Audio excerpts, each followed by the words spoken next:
नमस्कार दोस्तों, simplifying engineering education में आपका स्वागत है।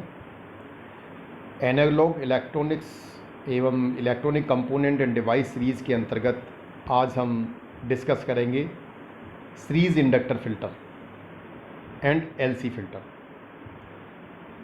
दोस्तों, अगर आपने अभी तक सिंप्लीफाइंग इंजीनियरिंग एजुकेशन चैनल को सब्सक्राइब नहीं किया है तो कृपया चैनल को सब्सक्राइब करें, जिससे आपको लेटेस्ट अपडेट्स प्राप्त होते रहें। नीचे बने बेल आइकन्स को दबाएं, जिससे नोटिफिकेशन प्राप्त होते रहें, और वीडियो को पूरा देखें और पसंद आने पर इसे शेयर करें, कमेंट्स करें और लाइक करें। दोस्तों, पिछले सेशन में हमने शंट कैपेसिटर फ़िल्टर का अध्ययन किया था, जिसमें हमने रेक्टिफायर सर्किट के आगे लोड रेजिस्टेंस के पैरेलल में एक कैपेसिटर लगाया था, जिसके द्वारा हमने जो एसी कंपोनेंट से रेक्टिफायर के आउटपुट में, जिसे हम रिपल्स एसी रिपल्स बोलते थे, एसी कंपोनेंट, उनको हमने फ़िल्टर किया था। दूसरे तरह का जो फ़िल्टर होता है वो सीरीज़ इंडक्टर फ़िल्टर होता है। A suitable value of inductor is connected in series with the load and it blocks the AC ripples and pass through the DC components only। हम क्या करते हैं, लोड रेजिस्टेंस के सीरीज़ में एक inductor लगा देते हैं। जैसे कैपेसिटर हमने उसके पैरेलल में लगाया था, सीरीज़ इंडक्टर हमने सीरीज़ में लगाया, इसीलिए हम इसे सीरीज़ इंडक्टर बोलते हैं, उसे शंट कैपेसिटर बोलते थे। तो ये इंडक्टर क्या करता है, it will pass the it will block the AC ripples. वो एसी रिपल्स को तो ब्लॉक कर देगा और डीसी को पास कर देगा। तो this is the diagram of the series inductor filter, जिसमें देखें this is the rectifier circuit. Rectifier circuit के आउटपुट पर हमने सीरीज में एक इंडक्टर लगा दिया जो लोड रेजिस्टेंस के सीरीज में है। इंडक्टर पर इनपुट साइड पे जो वोल्टेज है उसे हम कह रहे हैं VDC, और VDC is a nothing, it's a rectified output. और लोड रेजिस्टेंस के अक्रॉस जो हमें आउटपुट मिल रहा है वोल्टेज, उसे हम बोल रहे हैं V-DC, that is called filtered output. तो फिल्टर से जो सीरीज इंडक्टर फिल्टर से फिल्टर होकर आउटपुट मिल रहा है उसे हम V-DC बोल रहे हैं। तो सीरीज इंडक्टर है वो क्या करेगा, ये DC कंपोनेंट को यहाँ से पास कर देगा और AC को ब्लॉक करेगा। जबकि हमने जो कैपेसिटर था वो AC को पास करता था और DC को ब्लॉक करता था। इंडक्टर उल्टा करता है, इट DC को पास करेगा, AC को ब्लॉक करेगा। तो हमने इसलिए इसे सीरीज में लगाया है। वर्किंग इसकी कैसे होगी, as we know that the inductor always opposes the current flowing into it. जैसा हम जानते हैं कि इंडक्टर से जब करंट फ्लो होती है तो हमेशा इंडक्टर करंट का अपोज करता है।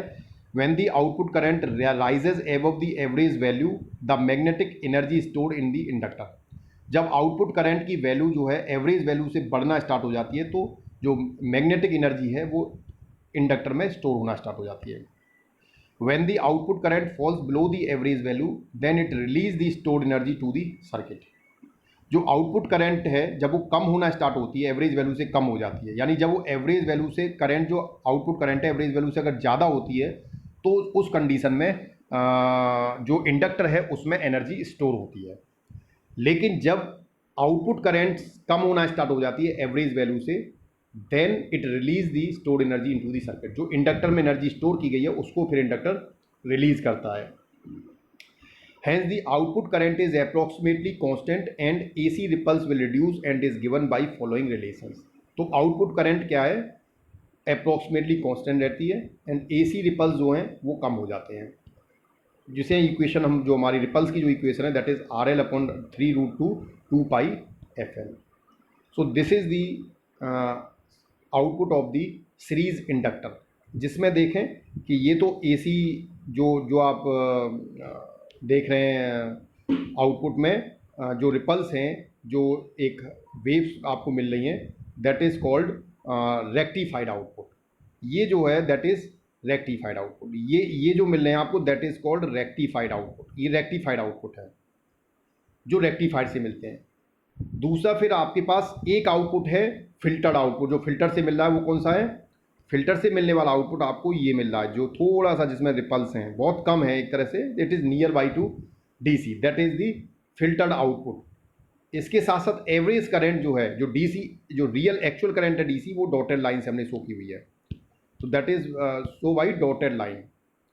दिस इज द DC, जो डॉटेड लाइन से, स्ट्रेट लाइन है, डॉटेड लाइन से शो कर रखी है, that is the DC, average DC value. तो जो हमारा फिल्टर्ड आउटपुट है वो DC के काफ़ी क्लोज है, आप देख सकते हैं। तो this is by the series inductor.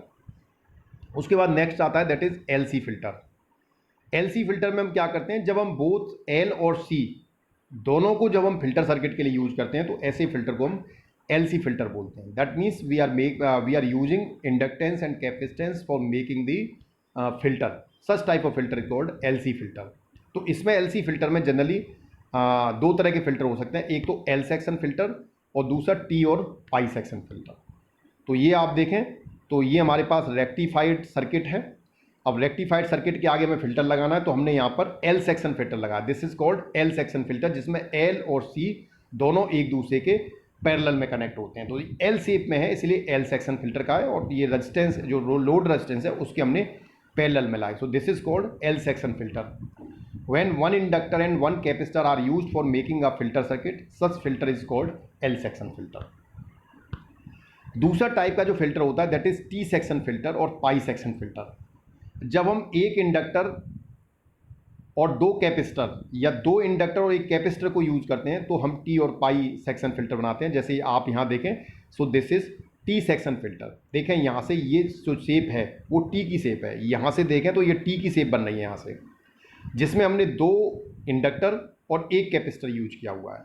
तो इस तरह के फिल्टर को हम टी सेक्शन फिल्टर कहते हैं। इसी तरह से पाई सेक्शन फिल्टर में देखें तो हमने एक इंडक्टर और दो कैपेसिटर यूज किए हैं और इसकी जो शेप है वो पाई की शेप है, पाई की शेप में हमने यूज किया है।